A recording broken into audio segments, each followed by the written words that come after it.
Hey, beautiful shining stars. I'm just dropping everything. I don't even know what I dropped. Welcome to day 25. So I'm trying to get all of these beautiful videos out because I want to also do a workbook. And I think I talked to it about it on day 24. I want to create a workbook, kind of like an expansion of this class. Because like I said, believe it or not, this journal was created in like 2015. I don't even know if it says it in the front, and it's just crazy. Like I did my first Kickstarter was with this journal, and it was fully funded, but it was fully funded by my followers. I feel like Kickstarter back then was not my forte. I didn't do great because I felt like everybody that was in a Kickstarter was actually just my follower. So yeah. But today my Kickstarter is doing so much better, and I'm super, super excited. And I feel like it's because we're always growing, and this is why we do the things that we do. This is why manifesting is so important and so powerful. So day 25, reality is built out of thought. I want you to grasp that. Reality is built out of thought. And our every thought begins to create reality. Edgar Cayce. I absolutely love him. I studied him for many, many years. I like to dabble in his work because, especially that I used to see fairies when I was a little girl, and I used to talk to them, and everybody else thought I was cuckoo for Cocoa Puffs until I discovered Edgar Cayce and found out that he would see the fairies as well. So, oh, what fun day. Today is a cut and paste day. Reminds me of a child. I used to be in kindergarten, and I used to eat the glue. Don't judge. The glue was very yummy. Or the paste. It was in kindergarten. I would never forget. We had Mrs. Marshall, and I forgot the other teacher's name. And she would put these little like napkins, and on top of them she would put like a slosh of paste.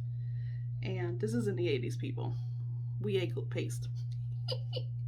And then she would ask us, she would give us these little scissors, and we would cut the pictures and put them in the right order and all of that. And I loved coloring. I love coloring. And I remember she used to, because I used to color, I wanted everything to be really bright, so I used to color really hard to get the bright colors out. And she would get so annoyed by me, and she would say, Daisy, you have to stay in the lines. And I was like, I don't want to stay in the lines. And then I would add rainbows and stuff outside. So I not only did I color the picture, but then I added my own magic to it. I would make suns and rainbows and birds. Gosh, she hated me. And I wrote about it. Do you remember kindergarten days when you would cut out pictures and paste them? That is what you will do today. Be creative. Find pictures, clippings that bring joy and fill you with happiness. Maybe they resemble what you are wanting. Maybe it's puppies. Pictures that bring out the very best in you. I will allow room for your thought writing, and you can add your clippings around the next pages. Now, I don't have it here, so I'm going to have to pause. I'm going to share with you. It's so crazy that I wrote this back when, because I'm going to share with you what I do in my journals. And I think I've shared it before, but not here. Okay. So like I said, I was on a mini vacation with my babies about a week ago, and I'm going to show you. So this is my current journal that I'm journaling on, and so I'll do is I'll add pictures that we take during our little staycation, and I just write all around them, like how I felt, where the pictures were. This was a great moment. I love that. Made me very, very happy. Does creating magic and manifesting, it doesn't, like, we focus on like huge things, and it's the simplest things that bring the most magic. You could tell I love this one. I put it there, and I think this one too a couple times. And then my son, this is me in the 1990s. This is 93. He posted a picture of me when I was a very young mama. And then I took funny pictures. My girls did that. It's so funny. I see these girls and the filters, oh God, they're so beautiful. They're so, wow, they have work done. And my granddaughters are like, Ama, those are filters. So they showed me. And then we took a Snapchat. Real me, filter me. So you want to use kind of like that same style. Be creative. Do you. So in our journal, gosh, I can't believe, like, that's it. You have, you know, pages to write, and like I showed you in the journal, you could add little pictures. You know, a place that is great for pictures is Pinterest. They have such pretty clippings. I absolutely love it. And then I have a little area that I wrote any signs, and then I'll share with you. And I get chills, whew, just talking about it. Ideas, inspirations for you to fill in. The more I notice that the more we express and the more we write, the greater we manifest. And then once you're done with all that magic, daily action plan. This is where you add your 5 actions towards your goal. So the point is that every single day from the past few days till, I think it's, I don't know if we're doing 5 days or till we close, you're taking actions towards your goal. You're doing little things that are supposed to be towards your goal. And this could be anything. If you're trying to manifest more joy, then things that bring you joy. If you want to have more romance with your partner, then you're doing little things to bring romance. So let me explain the power of working with divine energy and manifesting. And you know, sometimes we think that it's just one class or one course or one thing and we're done. I notice that it's always a daily thing. Because why? We're surrounded by so much darkness. We're surrounded by so many people. Every single day you're talking to someone that's trying to F up your manifesting. Some way, somehow, intentionally, not intentionally, they get in the fucking way. So I noticed that when I'm using my daily self-affirmations, whenever something negative comes in, I will take the power away from it, and I will completely delete it from my time and all the timelines. So not only am I blessing this timeline, I'm blessing Daisy and all the timelines. Because think about yourself. I did a long, I'm gonna say maybe 2 or 3 months ago, it might have been a little less.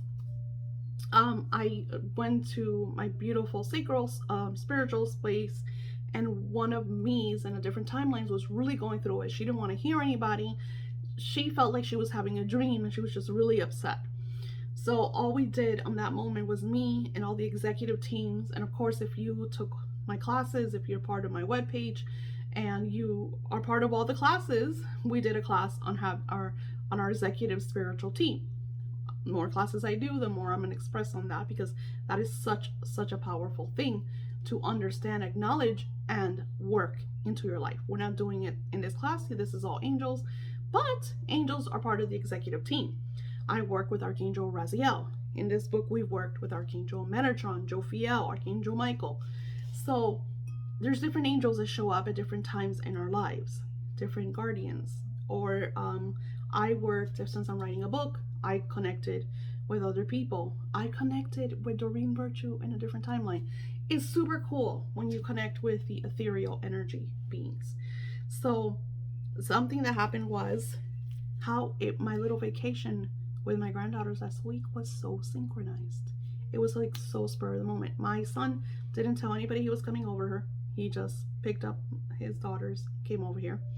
I had already reserved so we could go to the parks. When we get to the parks, we got there right on time. They all slept in. We had a great breakfast. We go to the parks. When we're getting there, it had said it was going to rain. It got really dark, like black. Like the skies were black.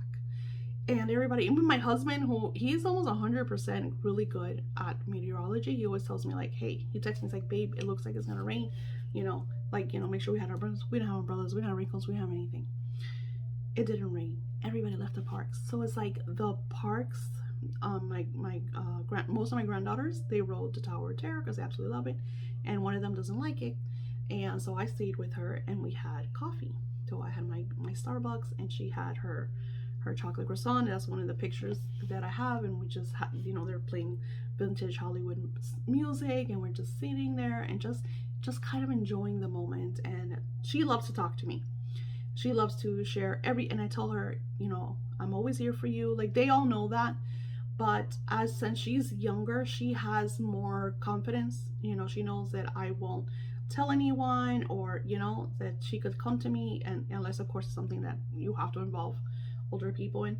But she feels very like connected, so she absolutely loves to hang out with me. So from that, I think we went. The only thing we weren't riding was the Slinky, because it was a long wait, and they're like, no, we want to go into Star Wars. When we get into Star Wars, it was like it was planned.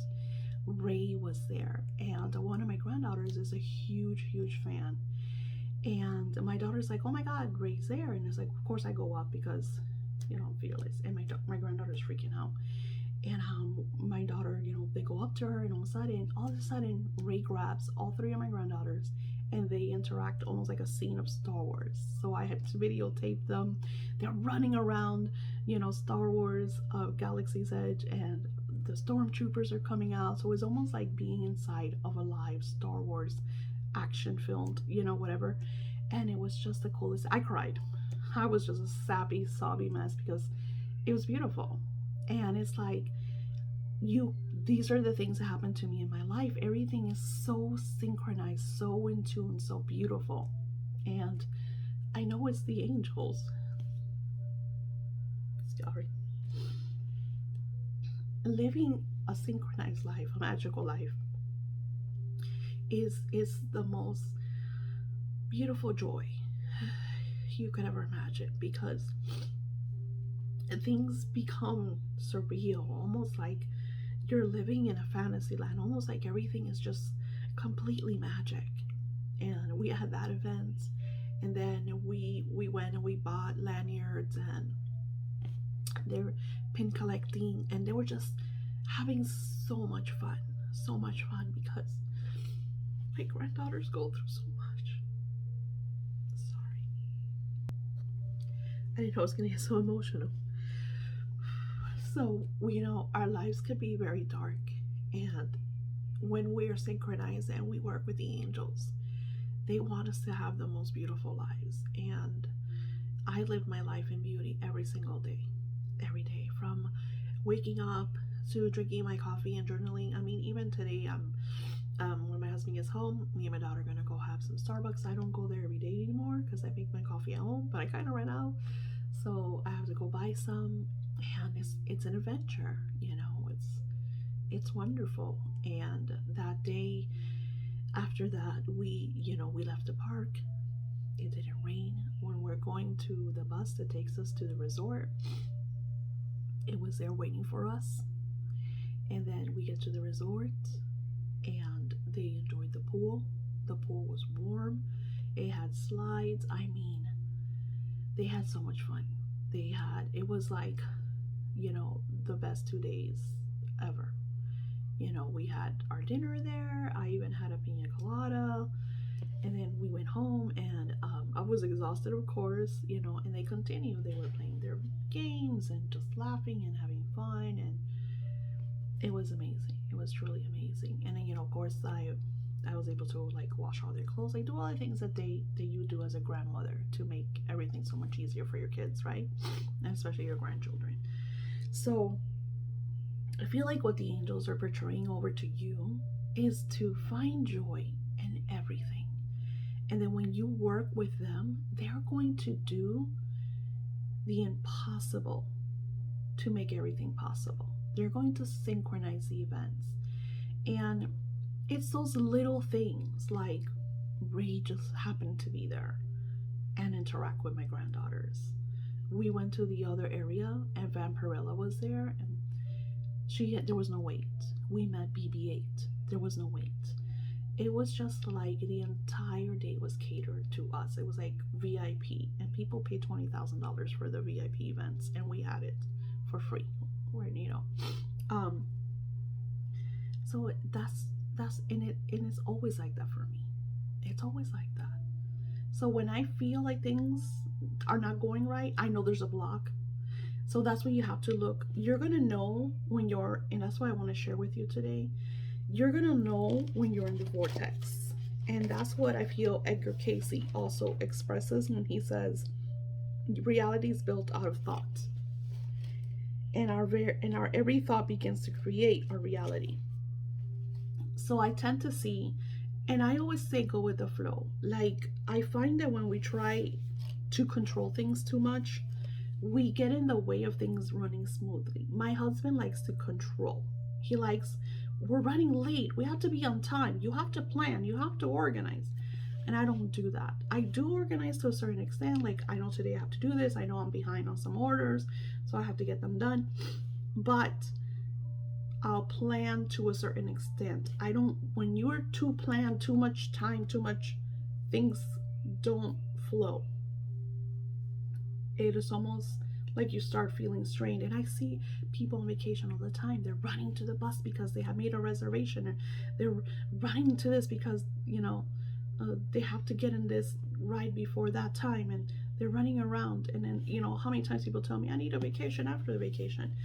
And it's just like, no, you want to enjoy every moment. And that moment could be just sitting next to Starbucks having coffee with a beautiful friend, or a child that you absolutely love, or a sibling, a parent. It's just the joy that you want is already yours. You just have to realize it. You just have to experience it. And if you're not experiencing it, then you have to find it. You have to find your joy now. You can't keep putting it to tomorrow. You can't say it's because I don't have this, it's because of that. You need to stop blaming everyone. You take the full responsibility and find your joy now. I'll see you on day 25. Namaste.